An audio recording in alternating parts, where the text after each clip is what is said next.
Good morning, everyone. Thank you so much for joining us. We do begin this morning with breaking news impacting thousands of travelers this morning. That's right. We have complete team coverage for you. The Federal Aviation Administration has closed the airspace over El Paso and Santa Teresa. This is for security reasons. And all flights in and out of El Paso have been grounded. El Paso Congresswoman Veronica Escobar issuing a statement saying in part, quote, the highly consequential decision by the FAA to shut down the El Paso airport for 10 days is unprecedented and resulted in significant concern in the community. From what my office and I have been able to gather overnight and early this morning, there is no immediate threat to the community or surrounding areas. We have urged the FAA to lift the temporary flight restrictions placed on the El Paso area. I will continue to make information public as I learn it, end quote. Thank you all for watching Good Morning El Paso and joining us for this breaking news today. I'm Hillary Floren. And I'm Rosemary Garcia. Good morning, everyone. And we've been following this breaking news story overnight and on air since 4:30. And we also broke the news on the KVI News app. The FAA issued that travel advisory until February 20th. This is a complete 10 days. On the FAA's website, they list security reasons, but no further details are shared at this point. So we're still waiting for answers, as are a lot of travelers at El Paso International this morning. And this morning, we do have team coverage. ABC7's Lauren Bly is live there at the scene, El Paso International Airport. Lauren, we begin with you. Good morning to you. Good morning, Hillary, Rosemary. And, you know, like you said, there's a lot of frustration and a lot of confusion here at the El Paso International Airport because, you know, the travelers I've talked to say they're coming in, their flight still says either on time or delayed. I just spoke to a young woman named Alyssa just a few minutes ago. She said she was ready to check in and go to Mexico and have a good time, but now she has to find another way there. We're also seeing a lot of people are using rental car services. The line right now over at the rental car area is pretty long, and that's what we're seeing a lot of people who are from out of town do, get a rental car to a nearest big city, rather than if that's Albuquerque or Phoenix. We're seeing people do that. We're seeing people just cancel their flights also altogether and go home disappointed and confused. When people check into or try to check into their flight, they're getting told that no flights are coming out of the El Paso International Airport for 10 days due to security reasons. And some of the people who are working the counter say they haven't seen this in the 20 years that they've worked here. So on both sides, on staff side, on traveler side, a lot of confusion here, guys. We're so glad that you're there. Thank you so much for the reports you've been bringing us throughout the morning, keeping everyone up to date, because a lot of travelers at home now may be watching and realizing, oh, it's not going to help me to go to the airport at this point. Yeah, no, this is something that is really historic. Thank you so much for that live report, Lauren. We do want to go back to the airport. Nicole Ardila is live there. Nicole, you've been there since 4:30. You've been talking to a lot of travelers. What is it like now, the atmosphere there?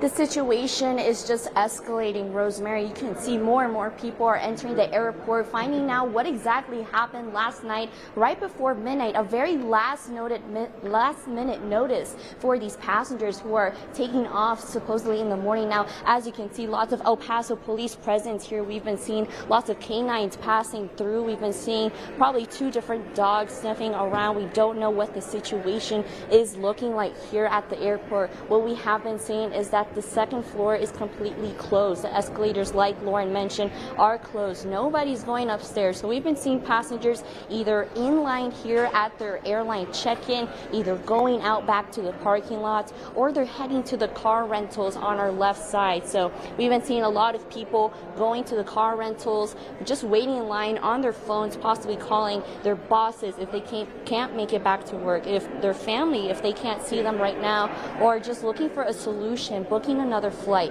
Now, what we've been talking to is 2 Southwest passengers. They told us that the airline has been helpful for them and helped them book another flight to Albuquerque. Both of these passengers that we spoke with mentioned that Albuquerque flight. So later on, one passenger will be taking that flight back to see her family. The other is waiting to see if he could get a car rental to go back home in California. We've been seeing 2 different people from California here in El Paso just stranded, waiting for an answer.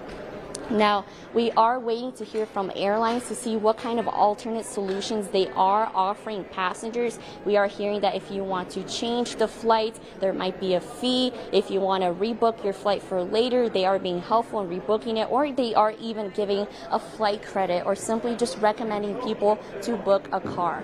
But once again, those car rentals are not even open right now. So that line is piling up.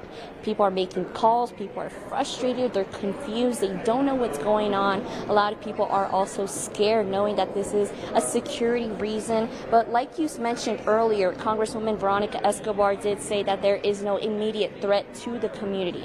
We do know that this is a huge impact to the El Paso area because of the nearby military base. So they said that no aircraft is supposed to be in this area, whether it's cargo, commercial, and all of that. They did threaten to take down any aircraft that is in the airspace, but we are still working to hear more from the FAA. Right now, the airport has zero guidelines on what to do next, but to offer those alternate options for passengers. So this is a very scary, worrisome, and confusing time for passengers who probably have their flights either today, tomorrow, or in the upcoming 10 days. That's right, 10 days. Now they say that this will be lifted by 11:30 p.m. next Friday, February 20th. We don't know what's going to happen with the flights that are taking off the next day even. So we are waiting to hear from those guidelines. If you guys have any questions on what's going on, feel free to ask. We are going to toss it back to you guys in studio for now. All right, and Nicole, I know there are so many emotions there. You know, there's the frustration, but then you mentioned that people are scared. But one thing that stood out, I think, to me, for all the different reports that we've had, all the different people that you and Lauren have spoken with at the airport, everyone seems to be really working together because they are all in this situation together. As much as they're frustrated, we hear that they're thankful that at least someone's watching out for their security, and they're thankful for the workers behind the desk who are helping them to try to sort this all out, right? Is that the feeling that you're getting? No, yeah, that's completely right, Hillary. I mean, we haven't been able to speak with any of the airline employees directly. They probably won't give us any information. They'll probably direct us to the corporate communications for the airline. But right now, what passengers have been telling us is, yeah, so far what we've been talking to is Southwest Airlines. Passengers from Southwest Airlines have been hearing that cooperation and helping out with alternate options like those car rentals or even booking those flights for them. Right, so that is some positive news, some positive light for some Southwest passengers. We haven't heard yet from other passengers here like American or Delta. Delta has been closed all morning. We haven't really seen any passengers there, but mostly Southwest, United, and American. And especially American and Southwest, these have been the really long lines that we've been seeing. So passengers here, you can see just the concern on their faces. They don't know what to do next. They don't know if they're going to get a refund, a reimbursement, another option. So that's basically what we've been seeing. Hillary and Rosemary, of course, we're keeping track of what's going on, and we will maintain you updated as the morning show goes on. We have full coverage, like we said, and we are waiting to hear not just from airport officials. We haven't heard from them yet, but we also have police here, and of course Congresswoman Veronica Escobar has been on top of the situation, giving us those updates. All right, Nicole, thank you so much, and thanks for that report. And you mentioned the car rentals and how when the workers there show up they should be opening soon. There's going to be a line waiting for them. They're going to be inundated. And ABC7's Sarah Coria is there live at the rental company place. Sarah, what is happening behind you? What are you seeing? You just got there.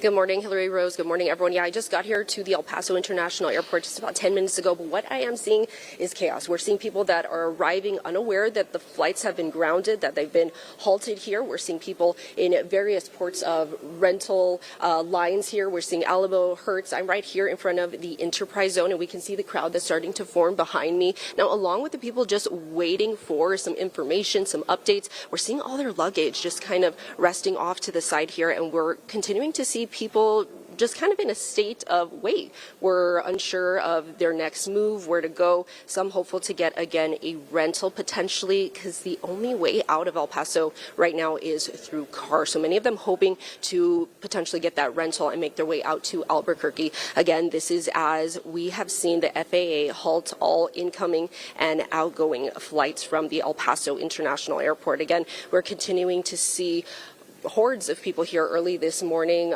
For right now, though, it seems most people keeping their positive spirit. Of course, this has just happened within the past few hours. We do know that FAA notice went into effect yesterday evening, right before midnight, and we do know that this will stay into effect for at least 10 days, again, expiring next week into February 20th, right before midnight. So for right now, again, we're still waiting for more answers. We do know that the flights were halted due to safety concerns. No further information has been revealed on that as of yet, but for right now, as we've mentioned, we have an entire crew here, complete coverage. We continue to see people working together to get this situation resolved. For right now, not a whole lot of answers and just a whole lot of waiting. So everyone trying to keep their composure together, but for right now, again, people out on the grounds waiting for rentals at the Enterprise station. That's where I am, but we're seeing areas all throughout the airport in need of rentals. So we're seeing the Alamo area, the Hertz area. We're seeing people, again, arriving thinking that their flight has only been delayed. So, again, a lot of questions still remain. For right now, everyone, again, working together to try to wait for more information. Again, a very serious morning here at the El Paso International Airport, but, of course, we'll continue to update you as we learn more. For now, again, the airspace has been defined as a national defense airspace, so this area has been closed because of security reasons. So we'll continue to bring updates all morning right here at the El Paso International Airport. Again, I just got here about 10 minutes ago, so we'll continue to talk to some of the passengers, get a feel of what they're feeling, of where they're headed, and what their next steps are this morning. All right, Sarah, thank you so much, and we appreciate you getting there, bringing us to complete team coverage. Once again, information is very limited, but the good news is that people are staying optimistic there. Yes, as much as they're just stuck, and as one traveler said, they are lost this morning. Yeah. All right, we have a lot more coverage coming your way live from the airport on this breaking news, and we'll be right back.